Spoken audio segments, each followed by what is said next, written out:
जय हिंद दोस्तों, स्वागत है आपका हमारे YouTube channel Allen geography UGC NET JRF में। फ्रेंड्स, जैसा कि आप जानते हैं हम लोग पढ़े हैं क्लाइमेटोलॉजी, और क्लाइमेटोलॉजी में लास्ट क्लास में हमने डिस्कस किया था फ्रंट के बारे में कि फ्रंट क्या होते हैं, फ्रंट से टाइप्स कौन कौन से होते हैं, ठीक है, और फ्रंट्स के साथ वेदर की कंडीशन कैसी होती है। उसी क्रम में आज हम आगे बढ़ते हैं और एक बेहद ही इंपॉर्टेंट टॉपिक को डिस्कस करते हैं, और ये टॉपिक आपके एग्जाम पॉइंट ऑफ व्यू से बहुत ही क्या है, इंपॉर्टेंट है। तो चलिए बिना किसी देरी के हम लोग आज डिस्कस करते हैं। हम लोग आज पढ़ते हैं साइक्लोन के बारे में, ठीक है। किसके बारे में? साइक्लोन के बारे में। साइक्लोन को हिंदी में बोलते हैं चक्रवात, ठीक है। तो आइए देखते हैं कि ये चक्रवात क्या होते हैं। तो साइक्लोन क्या होते हैं? साइक्लोन बेसिकली निम्न वायुदाब के क्या होते हैं? केंद्र होते हैं। लो प्रेशर के क्या होते हैं? सेंटर होते हैं। इस सेंटर में जिस सेंटर में क्या होता है, बाहर से क्या होती हैं, हवाएं तेजी के साथ अभिसरित होती है। क्या होती है?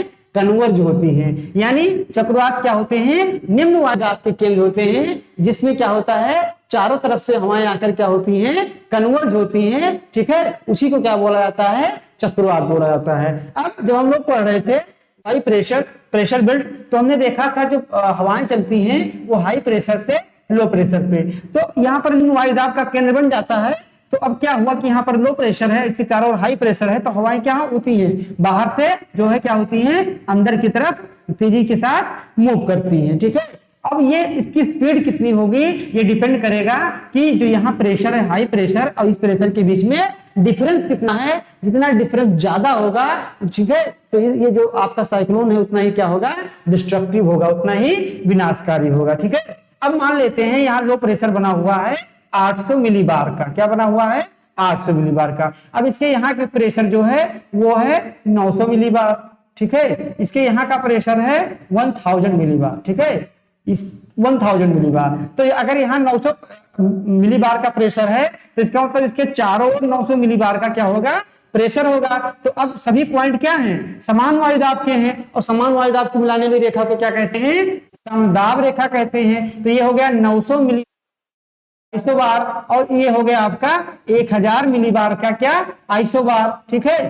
तो इसको ऐसे भी परिभाषित किया जा सकता है कि चक्रवात निम्न वायुदाब के केंद्र होते हैं, जिनके चारों तरफ क्या पाई जाती है, सकेंद्रीय कंसेंट्रिक एयर प्रेशर बेल्ट पाई जाती है, निम्न वायुदाब की पेटियां पाई जाती हैं। यानी ये निम्न वायुदाब के केंद्र होते हैं, जिनके चारों तरफ क्या होता है, सकेंद्रीय वायुदाब की पेटियां होती हैं। सकेंद्रीय, ये देखिए सकेंद्रीय वायुदाब की पेटियां होती हैं, जिसमें बाहर से अंदर की तरफ तेजी के साथ हवाएं क्या होती हैं, अवसरित होती हैं, कन्वर्जेंट होती हैं। अब ये जितना अंतर होगा, जैसे आप देखिए दोनों में अंतर कितना है, 50 का, और ये अंतर जैसे जैसे बढ़ता जाएगा वैसे वैसे क्या होगा कि आपका जो जो जो यहाँ पर हवाओं का कन्वर्जन होता है उसकी तेजी के साथ बढ़ती जाएगी, ठीक है। जैसे यहाँ पर आप देख सकते हैं कि निम्न वायुदाब का केंद्र है, चारों तरफ से हवाएं तेजी के साथ कन्वर्ज हो रही हैं, और कन्वर्ज होने के बाद ऊपर उठ रही है, 3D इसको समझिए।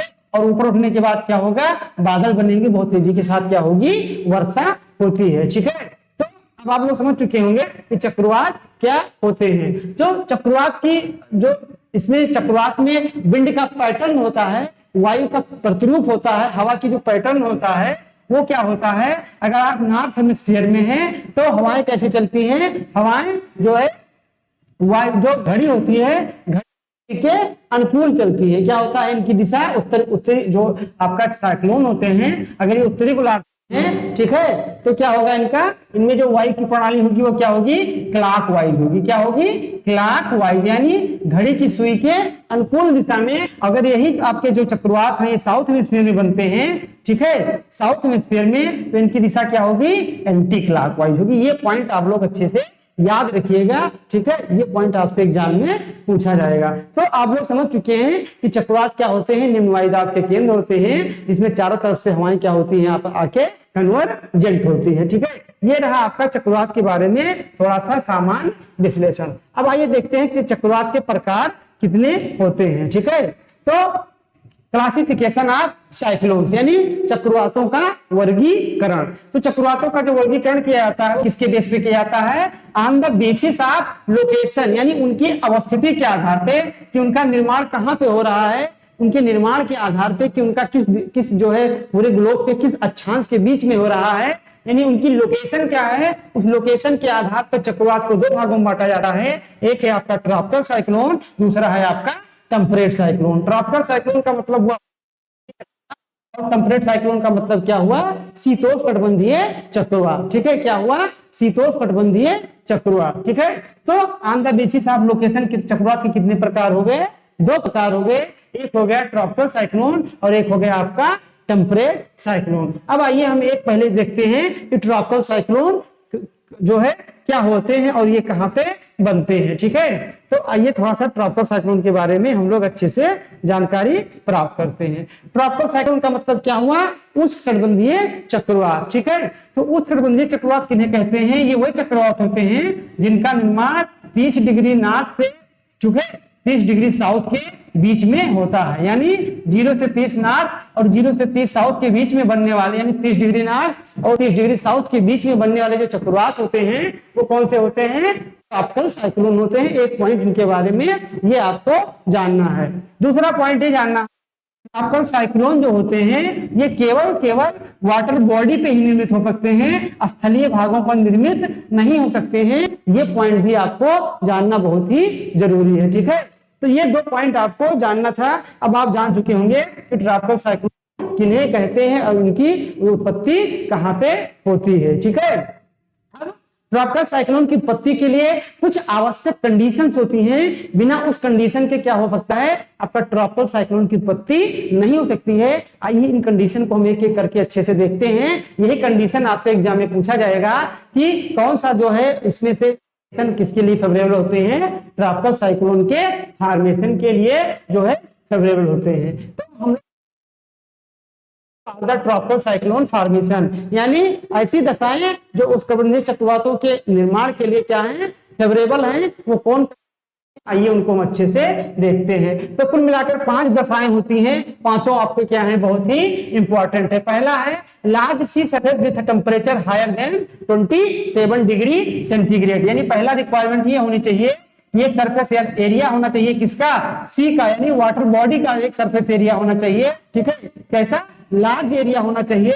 और इस जो वाटर बॉडी है यानी जलीय क्षेत्र है, इस जलीय क्षेत्र का जो टेम्परेचर होना चाहिए वो मोर देन कितना होना चाहिए, 27 डिग्री होना चाहिए। जब 27 डिग्री हो जाएगा तभी क्या होगा, आपके ट्रॉपिकल साइक्लोन बनने की क्या होंगी, जो शुरुआत स्टार्ट हो जाएगी। ठीक है, तो पहली कंडीशन क्या है, लार्ज सी सरफेस एरिया होना चाहिए, 7 डिग्री टेम्परेचर होना चाहिए, उससे ज्यादा। दूसरा है प्रेजेंस ऑफ द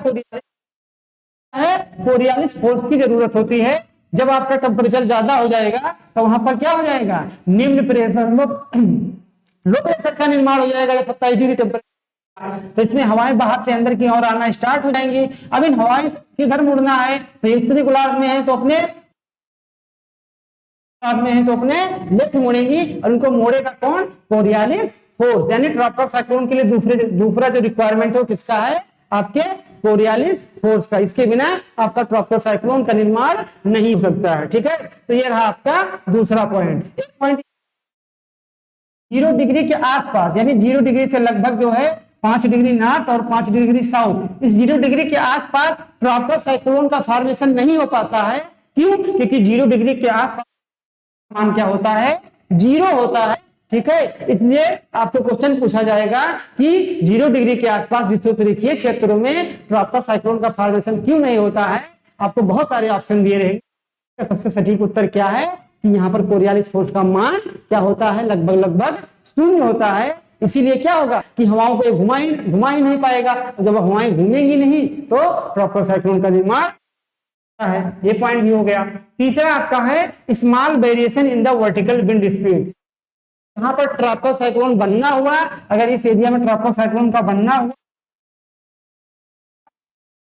क्या है कि वेरिएशन है ये, इसमें वर्टिकल विंड का नहीं होना चाहिए, बहुत ज्यादा, थोड़ा बहुत हो सकता है। ठीक है, ऐसा नहीं कि इसके ऊपरी भाग में बहुत तेजी के साथ हवाएं तेजी के साथ इधर उधर क्या कर रही हैं, मूव कर रही है। ठीक है, हवाओं का मूवमेंट वर्टिकल रूप में नहीं होना चाहिए। ठीक है, अगला क्या है, pre existing weak low pressure. ठीक है, ये तो आपका होना ही चाहिए, यानी जहां पर ट्रॉपिकल साइक्लोन की उत्पत्ति होनी चाहिए वहां पर पहले से एक लो प्रेशर का क्या होना चाहिए, निर्माण होना चाहिए, तभी आपका ट्रॉपिकल साइक्लोन बन सकता है। फिर अगला condition, upper divergent above the sea level system. ये कह रहा है कि मान लीजिए ये सी सरफेस एरिया है, अगर यहाँ पर साइक्लोन बन रहा है तो इसके ऊपर लगभग थोड़ी ऊंचाई पर क्या होना चाहिए कि हवाएं तेजी के साथ यहाँ से उठेंगी लो प्रेशर से, तो ऊपर इसके क्या होना चाहिए, डाइवर्जेंट कंडीशन होना चाहिए। अब जो है अपसरण की कंडीशन होनी चाहिए कि जैसे ही हवाएं ऊपर उठे ये क्या हो जाए, बाहर भग जाए, डाइवर्जेंट हो जाए, तभी क्या होगा, आपके ट्रॉपिकल साइक्लोन का फॉर्मेशन हो सकता है, अन्यथा नहीं हो सकता है। यानी इन पांचों दशाओं के बिना आपके ट्रॉपिकल साइक्लोन का फॉर्मेशन नहीं हो सकता है, और यही आपसे एग्जाम में पूछा जाएगा। वो यहां पर दे देगा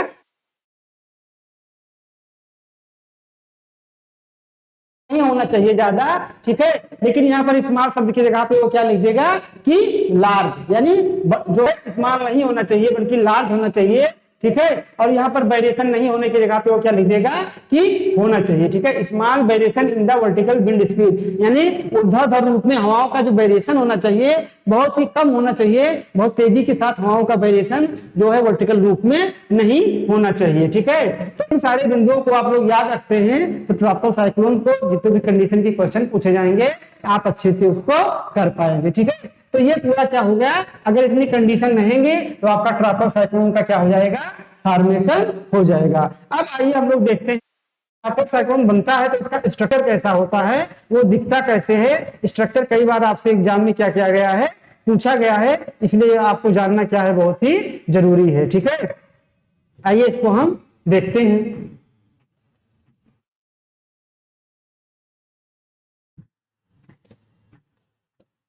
ये है स्ट्रक्चर ऑफ ट्रॉपिकल साइक्लोन, आपको यहाँ पर एक फिगर दिख रहा होगा, ठीक है। तो इसी को हम लोग आइए समझने का प्रयास करते हैं। पहला क्या है, पहला है इसका स्ट्रक्चर में पहला पॉइंट है वो है इसका आई। आई का मतलब होता है इसका चक्षु या इसका सेंटर, ठीक है। तो यहाँ पर दिख रहा होगा ये चक्रवात का क्या है, ये आई है। आई क्यों बनता है, क्योंकि जब ये लो प्रेशर का निर्माण जहां पे होता है, ठीक, आने के बाद अपसरित होंगी तो हवाएं चारों तरफ से आने के बाद जो है इसके बीच में एक गैप क्रिएट हो जाता है, वैक्यूम क्रिएट हो जाता है, उसी को क्या बोला जाता है, इसका आई बोला जाता है, जिसका प्रेशर क्या होता है, काफी लो प्रेशर होता है, ठीक है। और इस आई में क्या होता है, एकदम से मौसम शांत होता है, हवाएं बहुत, जैसे अगर आप चक्रवात के बीच में खड़े हो इसके आई में तो आपको बहुत ज्यादा प्रॉब्लम नहीं होने वाली है, क्योंकि इसके बीच में किसी भी प्रकार के हवाओं का मूवमेंट नहीं होता है, ठीक है। और इस चक्रवात में किसी प्रकार की मौसमी घटनाएं नहीं होंगी, क्योंकि इस चक्रवात के बीचों बीच में क्या होगा, एकदम मौसम क्लियर होगा, लो प्रेशर होगा, ठीक है। और क्या होगा, एकदम हवाएं कहाँ होगी, शांत होंगी। तो चक्रवात का जो ये वाला पॉइंट है बीचों बीच वाला, उसको क्या बोलते हैं, उसको चक्रवात की आंख बोलते हैं। चक्रवात की आंख के बगल क्या होगा, ये वाला जो रीजन होता है इसको बोलते हैं आई वाल। क्या बोलते हैं, आई वाल। इसी आई वाल के सहारे क्या होती हैं, हवाएं तेजी के साथ ऊपर उठती हैं। तीसरा इसमें क्या होता है, स्पाइरल बैंड्स होते हैं, जिसको बोला जाता है वर्षा पट्टी। क्या बोलते हैं, वर्षा पट्टी। यानी इसके बाद आई वाल के बाद ये वाला जो रीजन है इसी को बोलते हैं स्पाइरल पट्टी। ये आई वाल से हवाएं तेजी के साथ ऊपर उठती हैं, ऊपर जाने पर चूंकि ये जलीय भागों पर निर्मित होते हैं तो इसमें मॉइस्चर बहुत ज्यादा होता है, ऊपर जाने पर हवाएं जो है सचरोट होती हैं, इनका कंडेंसेशन होता है और भारी मात्रा में क्या होती है, बारिश होती है। और ये बारिश कहाँ होगी, इस पट्टी में होगी, इस पट्टी में बहुत कम बारिश होगी, इसलिए इस वाले पट्टी को यानी स्पाइरल बैंड को क्या बोला जाता है, वर्षा पट्टी बोला जाता है। अगला जो इसका होगा उसको कहते हैं, ये सारा का सारा क्या है, ये रेन बैंड्स हैं, इसी वाले पॉइंट को बोला जाता है एनुलर बेल्ट, ठीक है। और पांचवा क्या होता है, आउटर कन्वेक्टिव बेल्ट, ठीक है। आउटर कन्वेक्टिव बेल्ट, जो इसका ये वाला पोर्शन है इस वाले पोर्शन को बोलते हैं आउटर कन्वेक्टिव बेल्ट, क्योंकि यहाँ हवाएं क्या होती है, आपस में जो है कन्वेक्शन होता है, अभिसरण होता है। और जो इसका सबसे बाहरी पार्ट होता है उसको बोलते हैं पेरिफेरल बेल्ट, जो इस चक्रवात का सबसे आउटमोस्ट पार्ट होगा, इधर का भी और इधर का। तो ये 6 जो आपको बताए गए हैं इसके स्ट्रक्चर में, ठीक है। ये 6 का आपको क्रम याद रखना है, एग्जाम में आपको 5-4 ऑप्शन में दे देगा, पहले स्थान पे इसको रख देगा, दूसरे स्थान पे इसको रख देगा, तीसरे स्थान पे इसको रख देगा, है क्रम बताना है इसके आई से लेकर बाहर तक, ठीक है। तो आपको इसलिए यहाँ पर चक्रवात का क्या बताया गया है, स्ट्रक्चर बताया गया है। ठीक है, तो ये रहा आपका चक्रवात का स्ट्रक्चर। और ये कैसा है, ये है, क्या है, हॉरिजॉन्टली, यानी आप अगर क्षैतिजीय रूप से देखेंगे ये चक्रवात बना है, और क्षैतिजीय रूप से देखेंगे तो आपको इतने भागों में चक्रवात को क्या किया गया है, बांटा गया है। ठीक है, इसी क्रम में आइए हम लोग बात करते हैं चक्रवात का। ये रहा आपका, अभी तक हमने देखा कि चक्रवात का क्या देखा, हमने हॉरिजॉन्टल स्ट्रक्चर देखा। अब हॉरिजॉन्टल के बाद उसका हम क्या देखेंगे, वर्टिकल स्ट्रक्चर देखेंगे। इन हॉरिजॉन्टल और वर्टिकल में से एक क्वेश्चन इस बार आपका आना लगभग।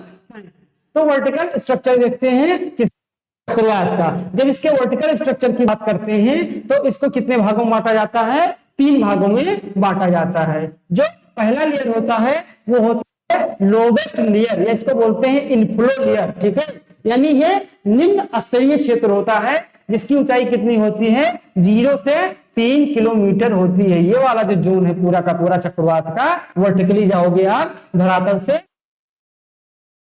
लेयर या इनफ्लो लेयर। ठीक है, दूसरा क्या है, दूसरा है आपका मिडिल लेयर। मिडिल लेयर की ऊंचाई कितनी होती है, 3 से 7 किलोमीटर। ये 3 से लेकर लगभग 7 किलोमीटर, यानी यहां तक इस वाले पॉइंट को क्या बोलते हैं, इस वाले पॉइंट को बोलते हैं मिडिल लेयर। और तीसरा होता है आउटफ्लो लेयर, जो कि 7 से कहां पर होता है, 12 किलोमीटर। ये आपको दिख रहा होगा, ये क्या है, ये आउटफ्लो लेयर है ये। ठीक है, और जो इसका बीच वाला पार्ट होता है उसको तो आप जानते हैं क्या बोलते हैं, चक्षु बोलते हैं, उसका आई बोलते हैं। ठीक है, तो इसमें क्या पाई जाती है, पट्टियां पाई जाती है, रेन बैंड्स पाया जाता है। और एक बात इसमें ये याद रखिएगा, जो आपका ट्रॉपिकल साइक्लोन है, ठीक है, क्या है आपका, जो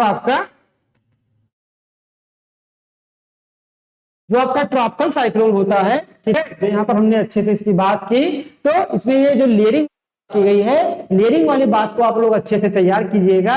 इसमें 3 लेयरिंग होती हैं, और ये हो गया इसका वर्टिकल लेयरिंग, और एक हो गया आपका जो है कौन सा, जो है स्ट्रक्चर हमने देखा था, हॉरिजॉन्टल स्ट्रक्चर देखा था। ठीक है, अगर इसकी विशेषता की बात किया जाए तो ये क्या होते हैं, ये इनकी जो स्पीड होती है वो टेम्परेट साइक्लोन से ज्यादा होती है। ये पॉइंट आप अच्छे से याद रखिएगा। ठीक है, क्या होती है, इनकी स्पीड ज्यादा होती है, और इनका एरिया भी क्या होता है, बहुत ही ज्यादा होता है। साथ ही साथ इसमें आप ये देखेंगे कि इसमें तापमान संबंधी भिन्नता नहीं पाई जाती है। पूरे साइक्लोन के जो एरिया होता है, सभी एरिया में लगभग तापमान क्या होता है, समान होता है। एक विशेषता इसकी ये भी हो गई। और एक विशेषता हैं, आई पाए जाते हैं, चक्षु पाए जाते हैं, और रेन बैंड्स पाई जाती हैं, वर्षा की क्या पाई जाती हैं, पट्टियां पाई जाती हैं। इन 4-5 विशेषताओं को आपको क्या करना है, अच्छे से याद ये रहना है। अब आइए कि ये मूव कहां करते हैं बनने के बाद, ये भी आपसे एग्जाम में पूछा जाने वाला एक बहुत ही क्या है, इंपॉर्टेंट क्वेश्चन है। तो क्या है, ट्रैक ऑफ ट्रॉपिकल साइक्लोन, यानी ट्रॉपिकल साइक्लोन मूव किधर करते हैं, ये वाला देखने की बात है। तो ये हो गया आपका इक्वेटर। ठीक है, क्या ये हो गया आपका इक्वेटर रीजन। ठीक है, हमने क्या बात की है कि ये 30 नॉर्थ से लेकर 30 साउथ के बीच में ही क्या करती है, ये इनका निर्माण होता है। अब आप लोग को पता है कि 30 नॉर्थ से 30 साउथ के बीच में कौन सी हवा चलती है, यहाँ पर चलती है नॉर्थ ईस्ट ट्रेड, और ये चलती है साउथ ईस्ट ट्रेड, जिनकी दिशा क्या होती है, उत्तरी पूर्वी से किधर होता है, दक्षिणी पश्चिमी होता है। ये जब इस दिशा में चलते हैं तो जो भी चक्रवात चलिए भागों में, तो ये क्या करते हैं, इन चक्रवातों को अपने साथ क्या करते हैं, मूव कराते हैं। इसलिए जो ट्रॉपिकल साइक्लोन होते हैं वो किधर की ओर मूव करते हैं, ये ईस्ट से किधर की ओर मूव करते हैं, वेस्ट की ओर मूव करते हैं। कम से कम 50 बार यूजीसी के द्वारा क्वेश्चन पूछा गया है, जो ट्रॉपिकल साइक्लोन होते हैं वो किस दिशा में मूवमेंट करते हैं, तो कैसे मूव करते हैं, ईस्ट से वेस्ट। कारण स्पष्ट है, किसके कारण, ट्रेड विंड्स के कारण ये क्या करते हैं, ईस्ट से वेस्ट की दिशा में मूव करते हैं। ठीक है, ये पॉइंट आप हो गया आपका ट्रॉपिकल साइक्लोन के डायरेक्शन के बारे में। अब जो आपका ट्रॉपिकल साइक्लोन है, इसके अलग अलग रीजनल क्या है, कुछ नेम है, उसको भी आप यहीं पर हम लोग अच्छे से देख लेते हैं। जैसे अगर ट्रॉपिकल साइक्लोन ऑस्ट्रेलिया में बनते हैं तो उसको ऑस्ट्रेलिया में कहा जाता है बिली बिली। क्या कहा जाता है, बिली। अगर ये बंगाल की खाड़ी, अरब सागर में यानी हिंद महासागर में, इनको क्या कहा जाता है, साइक्लोन कहा जाता है। जब ये फिलीपींस में बनते हैं तो इनको क्या कहा जाता है, बागियो कहा जाता है। क्या कहते हैं, बागियो। जब इनका निर्माण दक्षिणी चीन सागर में होता है, इनको क्या कहते हैं, टाइफून कहते हैं। क्या कहते हैं? टाइफून। और वहीं पर जब इनका निर्माण जापान में होता है तो इनको क्या कहते हैं? टाइफू कहते हैं। टाइफू जापान में और टाइफून दक्षिणी चीन सागर में। जब इनका निर्माण आपके कहां पर होता है? कैरिबियन सागर में होता है तो इसको क्या बोलते हैं? हरिकेन बोलते हैं। इतने नाम आपको क्या करने हैं? आपको याद रखने। इसके लोकल नाम भी आपको मैच द फॉलोइंग में पूछे जा सकते हैं। ठीक है, तो यह रहा आपका पूरा का पूरा ट्रॉपिकल साइक्लोन। पॉइंट याद रखते हैं, विशेषताएं, इनके बनने की दशाएं, साथ ही साथ इनका मूवमेंट कैसे होता है, इनमें उत्तरी गोलार्ध में इनमें जो ईयर का पैटर्न कैसे होता है, दक्षिणी गोलार्ध में इनमें ईयर का पैटर्न कैसे होता है, स्ट्रक्चर वर्टिकल और जो है हॉरिजॉन्टल दोनों। इतना पॉइंट याद रखते हैं तो ट्रॉपिकल साइक्लोन से कोई भी क्वेश्चन आपके एग्जाम में गलत नहीं हो सकता है। ये मेरा आपसे वादा है। ठीक है, तो मिलते हैं अपने नेक्स्ट वीडियो के साथ। All the best.